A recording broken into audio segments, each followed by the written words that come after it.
பிரியங்கா கார்கே போன்ற ஒரு தலித் நபர் ஆர்எஸ்எஸ்ஐ பற்றி எப்படி கேள்வி கேட்க முடியும்? ஆர்எஸ்எஸ்ஐ பற்றி கேள்வி கேட்டவர்கள் எல்லாம் முடிவுக்கு வந்து விட்டார்கள் என்று அவர் சொல்லுகிறார். அதை அந்த உங்களுக்கு அந்த காட்சியை நீங்க பார்க்கலாம்.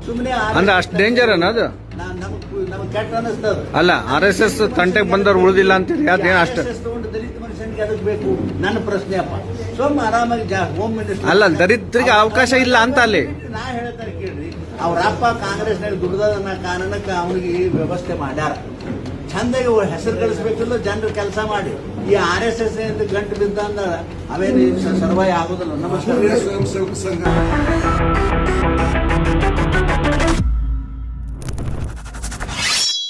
ஓ, அப்ப அந்த மிஸ்டர் அண்ட் மிஸ்ஸஸ் பெர்ஃபெக்ட் உண்மையிலேயே வர்த். நரம்பு தளர்ச்சியிலிருந்து விடுபட்டு உடம்பு ஒரு புது வீரியம் பெற மா நேச்சுரல்ஸோட மிஸ்டர் பர்ஃபெக்ட யூஸ் பண்ணுங்க. வணக்கம், கே பாலகிருஷ்ணன் பேசுகிறேன் ரூஸ்டர் செய்திகளுக்காக. இன்றைக்கு வழக்கம் போல சில முக்கியமான செய்திகளை தெரிந்தெடுத்து உங்கள் முன்னால் வைக்கிறேன். சென்னையில் பள்ளிக்கரணை வெட்லேண்டுன்னு உங்களுக்கு கேள்விப்பட்டிருப்பீங்க. சதுப்பு நிலம், ஈர நிலம்லாம் சொல்லுவாங்க. அது கொஞ்சம் வித்தியாசம் இருக்குது. அந்த ஈரநிலம் அதுக்கு பேர் ராம்சார் லேண்டு அப்படின்னு சொல்லுவாங்க.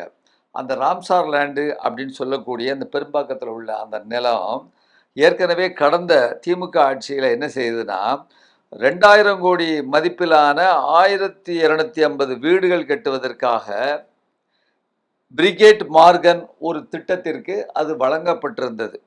இதை சுற்றுச்சூழல் ஆர்வலர்கள்லாம் இதை எதிர்த்து மிகப்பெரிய அளவிற்கு தங்களுடைய கருத்துக்களை வெளியிட்டிருந்தார்கள். பல்வேறு விதமான ஊடகங்களில் கூட தங்களுடைய கருத்துக்களை வெளியிட்டிருந்தார்கள். ஆனாலும் கூட இந்த கடந்த அரசு அதை ரத்து செய்வதற்கு இன்றைக்கு அது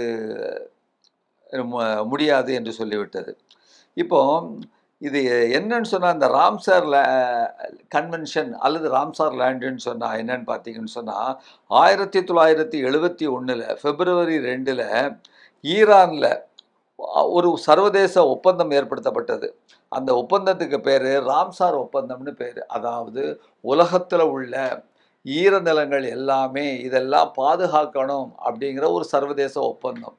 அதாவது அதில் என்ன அடிப்படைன்னு சொன்னால், இந்த நிலங்கள்லாம் மிகவும் இயற்கைக்கு முக்கியத்துவம் வாய்ந்தது, பல்லுயிர் பெருக்கத்துக்கு முக்கியத்துவம் வாய்ந்தது, வெள்ளங்களை அதாவது ஒரு ஸ்பாஞ்சு மாதிரி தாங்கக்கூடிய ஒரு சக்தி வாய்ந்தது அப்படின்னு சொல்கிறதுனால அதை அப்படி அந்த பேர் சொல்லி சொல்கிறாங்க.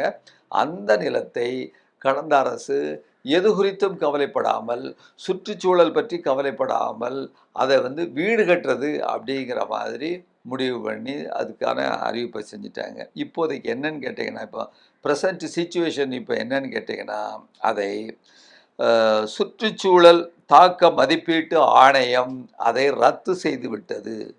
ஒரு சரியான ஒரு நிலைப்பாடை எடுத்திருக்கிறது.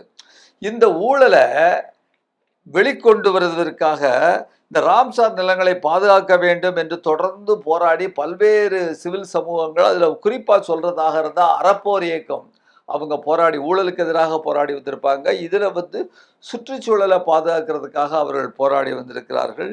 இந்த சமூக இயக்கங்களுக்கு, இந்த சிவில் சமூகங்களுக்கு, அறப்போர் இயக்கத்திற்கு இது கிடைத்த வெற்றியாகும். இந்த அறப்போர் இயக்கம் மேலும் இதை என்ன அறிவிச்சிருக்காங்கன்னு கேட்டிங்கன்னா, ஒரு கோரிக்கை வச்சிருக்கிறாங்க. இந்த முறைகேடுகளில் ஈடுபட்ட அனைவர் மீதும் நடவடிக்கை எடுக்க வேண்டும் அப்படின்னு சொல்லிட்டு தங்களுடைய கோரிக்கையை வைத்திருக்கிறார்கள் என்பது ஒரு முக்கியமான செய்தி இன்றைக்கு. அப்புறம் இன்னொரு செய்தி, இது கொஞ்சம் ஒரு நெருடலான செய்தி இருந்தாலும் கூட அதை நான் சொல்லி என்னுடைய கருத்துக்களையும் சொல்லிடுறேன். ஜார்க்கண்டில் நேற்று மாநிலங்களவை தேர்தல், அந்த பார்லிமெண்ட்டுக்கான மேலே ராஜ்யசபை தேர்தலுக்கான அங்கே ஒரு தேர்தல் நடந்தது. அங்கே எம்எல்ஏக்கள்லாம் ஓட்டு போடுவாங்க.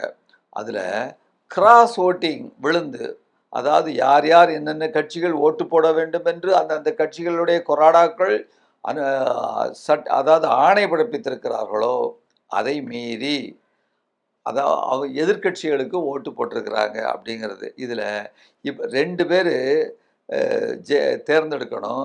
அதில் ஒருத்தர் என்ன சொல்கிறது, ஜார்க்கண்ட் முக்தி மோர்ச்சா, அவர் ஜெயிச்சிட்டாங்க. இன்னொருத்தர் பாரதிய ஜனதா கட்சி ஆதரவு பெற்ற ஒரு சுயேட்சை வேட்பாளர் அவர் வந்து வெற்றி பெற்றுள்ளார். அவர் பேரு பரிமல் நாத்வானி அப்படிங்கிறவர் வெற்றி பெற்றிருக்கிறாரு. அவர் வந்து வெற்றி பெறுவதற்கான வாய்ப்பே இல்லை. 2 ஓட்டு கிராஸ் ஓட்டா விழுந்திருக்கு அப்படின்னு சொன்னா, இன்றைக்கு ஆங்கில நாளிதழ்கள் எல்லாம் என்ன வந்திருக்குன்னு சொன்னா வந்து, ராஷ்டிரிய ஜனதாதள் அந்த கட்சியைச் சேர்ந்த அந்த எம்எல்ஏவும், சிபிஎம்எல் லிபரேஷன் கட்சியைச் சேர்ந்த அந்த எம்எல்ஏவும் வாக்களித்து பாஜகவை வெற்றி பெறச் செய்துள்ளார்கள் என்கின்ற செய்தி இன்றைக்கு வந்திருக்கிறது.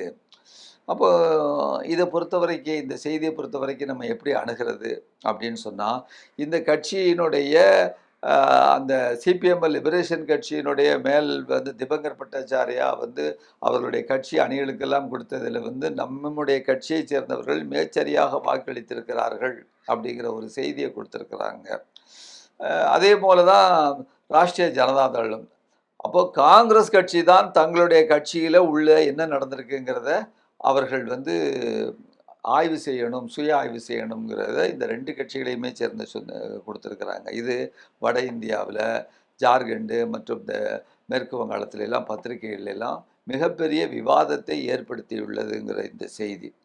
ஆனால் ஒரு செய்தி கூடுதலாக, இந்த முதலாளித்துவ பத்திரிகைகளுக்கு எல்லாத்திற்கும் இந்த இடதுசாரி ஒரு அமைப்புகளை, இயக்கங்களை அதற்கு எதிராக கருத்துக்கள் பரப்ப வேண்டும் என்ற அடிப்படையிலே ஒரு நோக்கம் உள்ளது என்பதையும் நாம் இந்த நேரத்தில் மறுத்து விடுவதற்கில்லை. ரைட், இது ஒரு செய்தி.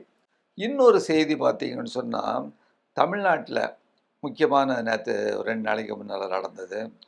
சிபிஐ இந்திய கம்யூனிஸ்ட் கட்சியைச் சேர்ந்த தோழர் மகேந்திரன் அவர்கள் இன்றைக்கு 2 நாளைக்கு முன்னால் வந்து டிவிகே தமிழக வெற்றி கழகத்தில் தன்னை இணைத்து கொண்டுள்ளார் அப்படிங்கிற செய்தி. இது அப்படி லேசாக கடந்து போகிற செய்தி அல்ல.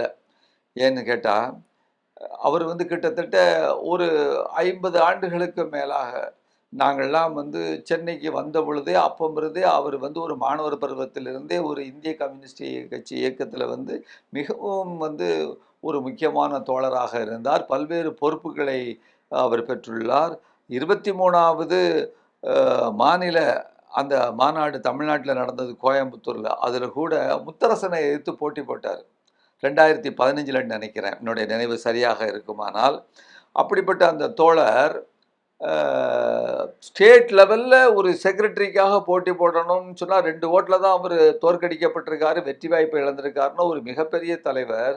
அவர் வந்து ஒரு டிவிகேல இணைந்திருக்கிறார், தன்னை இணைத்துள்ளார் என்று சொல்லும் பொழுது சற்று ஜீரணிப்பதற்கு கஷ்டமாக இருக்கிறது. அதுவும் எங்களை போன்ற அந்த காலத்தில் இருந்து ஒரு இடதுசாரி கருத்துக்களை பின்பற்றி வருகிறவர்களுக்கும் சரி, அநேகமாக இது இடதுசாரி சக்திகள் அனைத்திற்கும் இது ஒரு பெரும் பின்னடைவாக, பொதுமக்கள் மத்தியில் கூட இது ஒரு பெரிய ஒரு பின்னடைவை தான் வந்து இடதுசாரி சக்திகள் மேலே ஏற்படுத்தக்கூடிய செய்தி என்பதை தான் நான் இங்கே சொல்ல விரும்புகிறேன்.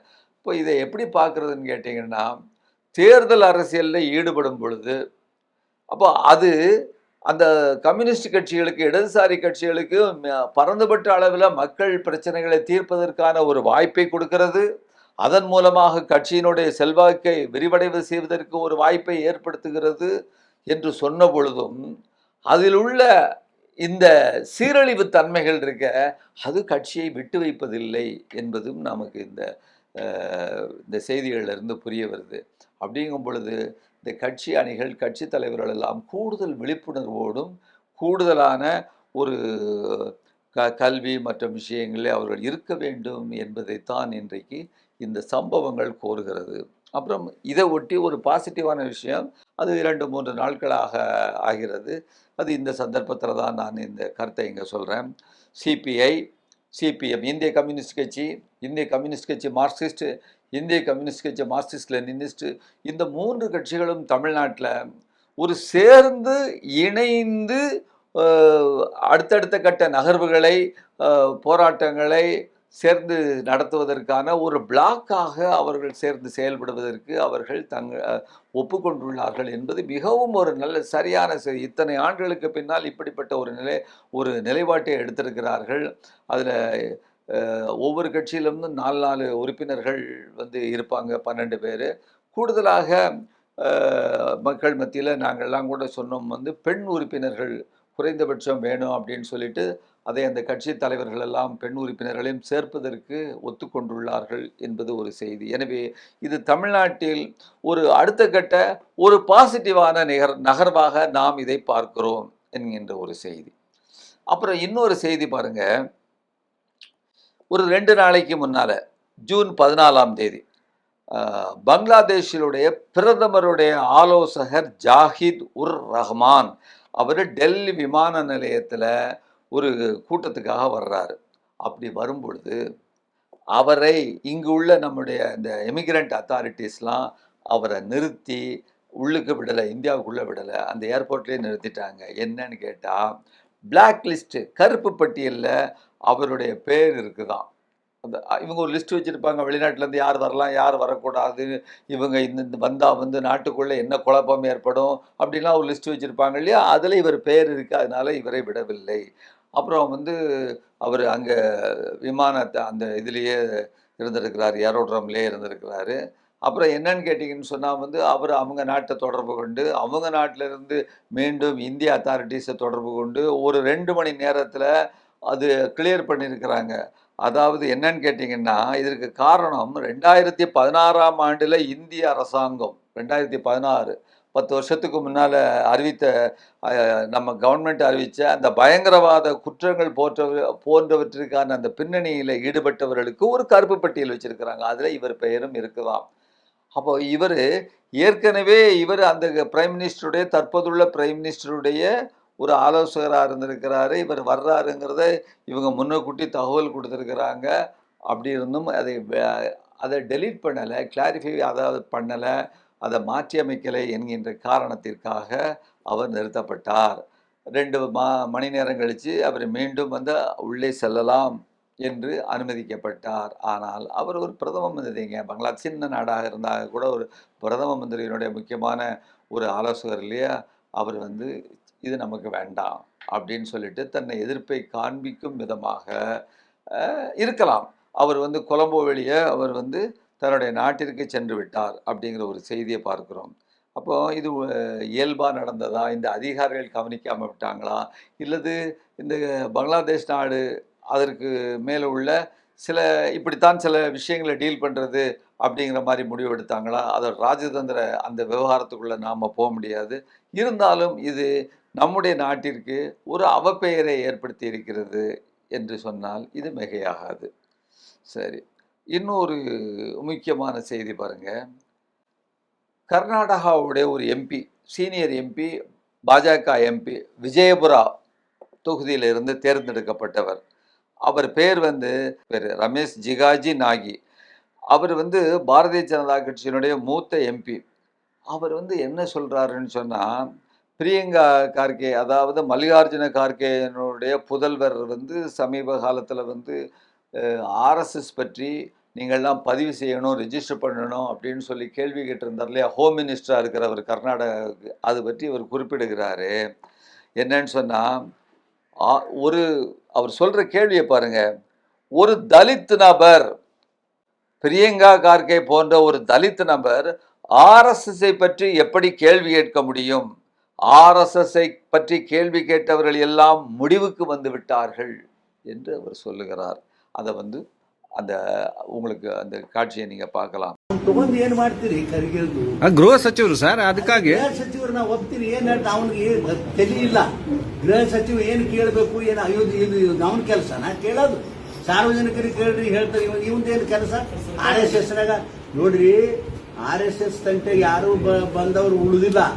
ಸುಮ್ಮನೆ ಅಂದ್ರೆ ಅಷ್ಟು ಡೇಂಜರ್ ಅನ್ನೋದು ನಮಗ್ ಕೆಟ್ಟ ಅನಿಸ್ತದ. ಅಲ್ಲ, RSS ತಂಟೆಗೆ ಬಂದವ್ರು ಉಳಿದಿಲ್ಲ ಅಂತೀರಿ, ಅದೇನು ಅಷ್ಟು ತಗೊಂಡು ದಲಿತ ಮನುಷ್ಯನಿಗೆ ಅದಕ್ಕೆ ಬೇಕು? ನನ್ನ ಪ್ರಶ್ನೆ ಅಪ್ಪ.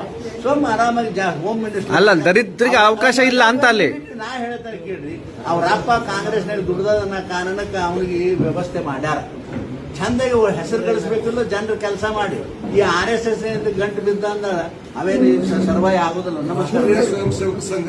அப்போ இவர்களுக்கு, இந்த பிஜேபியில் உள்ளவர்களுக்கு இந்த ஆர்எஸ்எஸ்ல உள்ளவர்களுக்கு தலித்துகளை பற்றி என்ன மென்டாலிட்டி இருக்கிறது, இவர்கள் எப்படி பார்க்கிறார்கள் என்பதை இங்கு உள்ள பட்டியலினத்தை சேர்ந்த பாஜகவில் உள்ள அந்த தோழர்கள் அவர்களுடைய கவனத்திற்காக இதை விட்டு விடுகிறேன் என்பதை சொல்லிக்கொண்டு இந்த செய்தியை இத்துடன் முடித்துக் கொள்கிறேன். நன்றி, வணக்கம். ஊடகம் கார்ப்பரேட் அரசியல்வாதிகளின் கைப்பாவையாக அடிமைகளாக இருந்தது போதும். இனி சாட்டை எடுத்து சுழற்றும் நேரம் வந்துவிட்டது. ஊடகம் பொதுமக்களாகிய உங்களுக்காக உங்களாலேயே இயக்கப்பட வேண்டும். ஊடக சுதந்திரத்திற்காக உங்களின் பங்களிப்பை இன்றே அளித்திடுங்கள். ஓ, அப்ப அந்த மிஸ்டர் அண்ட் மிஸ்ஸஸ் பர்ஃபெக்ட் உண்மையிலேயே வர்த். நரம்பு தளர்ச்சியிலிருந்து விடுபட்டு உடம்பு ஒரு புது வீரியம் பெற மா நேச்சுரல்ஸோட மிஸ்டர் பர்ஃபெக்ட யூஸ் பண்ணுங்க.